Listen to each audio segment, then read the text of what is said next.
ఈరోజు ఈ ముఖ్య సమావేశానికి గల కారణాలు గత వారం రోజులుగా దిల్షుక్ నగర్లో కానీ అశోక్ నగర్లో కానీ రాస్తారోకోలు ధర్నాలు చేస్తున్నాం.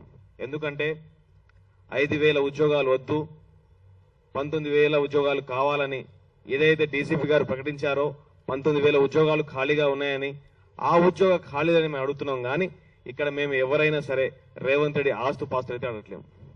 రేవంత్ రెడ్డి గారి ఆస్తిపాస్తులు కానీ లేకపోతే ముఖ్యమంత్రులు లేకపోతే మంత్రుల ఆస్తులు కానీ అడగట్లేము. మీకు ఒక విషయం అర్థం కావాల్సిన విషయం ఏంటంటే, మేమందరం కూడా గతంలో కాంగ్రెస్ పార్టీ రావాలని, కాంగ్రెస్ పార్టీ గెలిస్తే మాకు ఉద్యోగాలు వస్తాయని, అదేవిధంగా 2 లక్షల ఉద్యోగాలు ఇస్తారని, జాబ్ క్యాలెండర్ ఇస్తారని చాలా మంది నిరుద్యోగులు రోడ్లెమ్మటి అదేవిధంగా గూడాలలో తండాలలో గ్రామాలలో పనిచేసి ఉద్యోగం వస్తున్న ఒక ఆశతోటి ఇవాళ మేము కాంగ్రెస్ పార్టీని తీసుకొస్తే, ఇవాళ కాంగ్రెస్ పార్టీ అధికారంలో వచ్చిన తర్వాత మాకు ఉద్యోగాలు ఇవ్వపోగా మమ్మల్ని మోసం చేసే ప్రయత్నం చేస్తున్నది. ఇవాళ మేమేం కొత్తగా అడగట్లేము, మీరు చెప్పిన హామీలనే అడుగుతాం. రేవంత్ రెడ్డి గారు, మీరు స్పష్టంగా అర్థం చేసుకోవాల్సిన విషయం ఏంటంటే, మీరు ఎందుకు మాతోటి మాట్లాడడం లేదు, ఎందుకు చర్చలకు పిలవడం లేదు, మీరు ఎంతసేపు మొండి వైఖరి ఎందుకు పోవాల్సిన పరిస్థితి ఏర్పడుతుంది?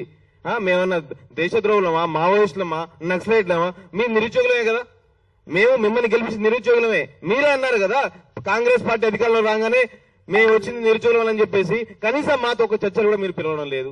ఈ విషయం మాకు అస్సలు అర్థం కావటం లేదు. ఇంకోటి, ఇవాళ మీరు మీ మంత్రులు ఒకరైనా సహచర మంత్రి అయినా కోమటిరెడ్డి వెంకటరెడ్డి మాట్లాడే ఆ రోజు ఏమని, నేను అధికారంలో రాగానే జియో 46 రద్దు చేస్తామన్నారు. మరి ఆ జియో 46 రద్దు ఎక్కడుంది?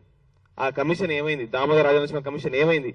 ఆ పిల్లలు జియో 46 పిల్లలు అయితే అసలు కాంగ్రెస్ పార్టీ రావాలని అసలు తండాలలో గూడాలలో ఎక్కడ పడితే అక్కడ పోస్టర్లు పెట్టి దండం పెట్టి పొర్లు దండాలు పెట్టి కాంగ్రెస్ పార్టీ వస్తే ఉద్యోగాలు వస్తాయని చెప్పి, జియో 46 రద్దు అవుతాయని చెప్పి, మనకు వేల సంఖ్యలో పోలీసు ఉద్యోగాలు వస్తాయని చెప్పి అందరినీ మొబిలైజేషన్ చేసి అందరినీ ఆకర్షించి ఇలా ఓట్లు గెలిపిస్తే కనీసం ఒక్కరు కూడా ఇలా మాట్లాడిన పరిస్థితి. ఇలా మంత్రులు కానీ ఎమ్మెల్యేలు కానీ ఎమ్మెల్సీలు కానీ ఎవరైనా ఒక్కరైనా మాట్లాడుతున్నారా?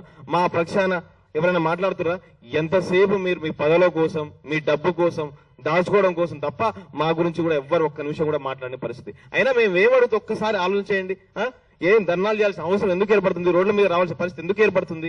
మీరిచ్చిన హామీలే కదా, మేమేం కొత్తగా అడగట్లేదు మిమ్మల్ని, మీరిచ్చిన హామీలే అడుగుతున్నాం. మేము 19,000 ఉద్యోగాలు ఖాళీ ఉన్నప్పుడు 19 ఉద్యోగాలు ఇవ్వండి. నేను 5,000 ఉద్యోగాలు ఇస్తానని సంకేతం దేనికి? అంటే నిరుద్యోగులను మోసం చేయడం కదా. ఇది నిరుద్యోగం మోసం చేయడం కాదా? రేవంత్ రెడ్డి గారు, మీరు ఒకటి గుర్తుపెట్టుకోండి, మేము ఎంతసేపు మిమ్మల్ని రిక్వెస్ట్ మోడ్లోనే అడుగుతాం ప్రతి రోజు కూడా. అయ్యా రేవంత్ రెడ్డి గారు, ఉద్యోగాలు ఇవ్వండి. మీరేమో అబద్ధాలు ఆడుతున్నారు, మీ మంత్రులు ఇక డబ్బా అబద్ధాలు ఆడుతున్నారు. ఎక్కడ పడితే అక్కడ 70,000 90,000 లక్ష ఉద్యోగాలని. ఇదేంది? మీరు గ్రౌండ్ లో పనిచేస్తారు, మీకు తెలియదా? అసలు గ్రౌండ్ లో ఏం జరుగుతుంది? ఇంటెలిజెన్స్ మీకు అసలు సరిగా అందిస్తే మీకు అర్థం కావట్లేదా? ఇలా చాలా మంది నిరుద్యోగులు, దాదాపు 18 మంది నిరుద్యోగులు చనిపోయారు. వాళ్ళ గురించి బాధలేదు మీకు?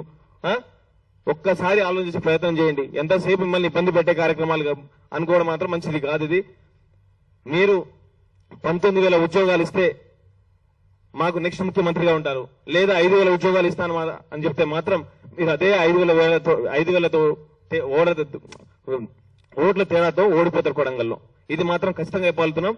ఒకవేళ 19,000 ఇచ్చి మాకేమన్నా హామీ ఇస్తే మాత్రం మీరు గెలుస్తారు. ఒకవేళ గనక మీరు కనుక 5,000 ఇస్తామని చెప్తే మాత్రం అదే 5,000 ఓట్ల తేడాతో కొడంగల్లో మీరు ఓడిపోవడం ఖాయం అని చెప్తున్నాం. ఎందుకంటే మేమందరం కూడా ఈ రాష్ట్ర ప్రభుత్వాలనే మార్చినాం, గత బీఆర్ఎస్ ప్రభుత్వాన్ని మార్చినాం. మిమ్మల్ని మార్చే పెద్ద లెక్క కూడా కాదు, పెద్ద సమస్య కూడా కాదు. మేమందరం నిరుద్యోగులు అందరం కూడా కొడంగల్లో ఒక్కసారి పడ్డామా నీ పని అయిపోయినట్టే, ఇంకేం లేదు. ఎందుకంటే మేమందరం కూడా రాష్ట్ర రాజకీయాలు మార్చిన వ్యక్తులమే. మీ ఎమ్మెల్యేల మంత్రుల మార్చగల సత్తా మాకుంది, మా ధైర్యం ఉంది, దమ్ముంది. మీరు అనవసరంగా మాతోటి ఇలా ఇబ్బంది పడే కార్యక్రమాలు చేస్తున్నారు. ఎక్కడ చూసినా కూడా మరి ఒక్కసారి 1 గంట పర్మిషన్ ఇవ్వరాదు, మీతో మాట్లాడాల్సిన పని ఏర్పడుతుంది. మరి ఎందుకు ఇవ్వట్లేదు అపాయింట్మెంట్? ఎందుకు ఇవ్వట్లేదు? ఇలా మీ మంత్రులు కానీ ఎమ్మెల్యే మాట్లాడుతున్నారు మా గురించి. ఎంతసేపు నిన్న PCC గారు కలిసే ప్రయత్నం చేస్తే అక్కడ దాడి చేయడం, నిరుద్యోగులను కొట్టే ప్రయత్నం, నిరుద్యోగులను గెంటేసే ప్రయత్నం. ఇదేనా ప్రజాప్రభుత్వం? గాంధీ భవన్ రండి, గాంధీ భవన్ కోసం కొట్టే ప్రయత్నాలు చేస్తారు, నిరుద్యోగుల మీద దాడి చేస్తారు. అసలు నిరుద్యోగులే కాదంటారు. మరి మిమ్మల్ని ఓటు గెలిపించి బస్ యాత్రలు చేపించేటప్పుడు నిరుద్యోగులు గుర్తు రాలేదా? అవి నిరుద్యోగులు కాదని చెప్పలేదు. అంటే మీకు అవకాశం వస్తే ఒక లెక్క, అవకాశం రాకపోతే ఒక లెక్కనా? మేమైతే బరాబర్ చెప్తున్నాం, ఇది మా కడుపు కోత. మీరు గనక 5,000తో మొండిపోతే రేవంత్ రెడ్డి వర్సెస్ నిరుద్యోగులు అయిపోతుంది. మిమ్మల్ని ఓడిపోయిన పెద్ద లెక్క కూడా కాదు, సమస్య కూడా కాదు. అసలు మిమ్మల్ని గోడంగల్ నుంచి ఎలగొట్టడం ఒక్కసారి ఆలోచన చేయండి. పాపం ఈ పిల్లలు ఏమడుతున్నారు, ఎందుకు అడుగుతారు? ఒక ఇంట్లో ఒక ఎమ్మెల్యే పంపించండి, తెలిసిన వారికి ఒక మంత్రిని పంపించండి, మాతోటి చర్చలకు పిలవండి, చర్చలతో మాట్లాడండి కనీసం. అవన్నీ చూడకుండా ఎంతసేపు ఏదో మీ ఆస్తులు లాక్కున్నట్టు, ఫ్యూచర్స్ లాక్కున్నట్టు, మీ అన్నదమ్ముల ఆస్తులు లాక్కున్నట్టు మాట్లాడతారు.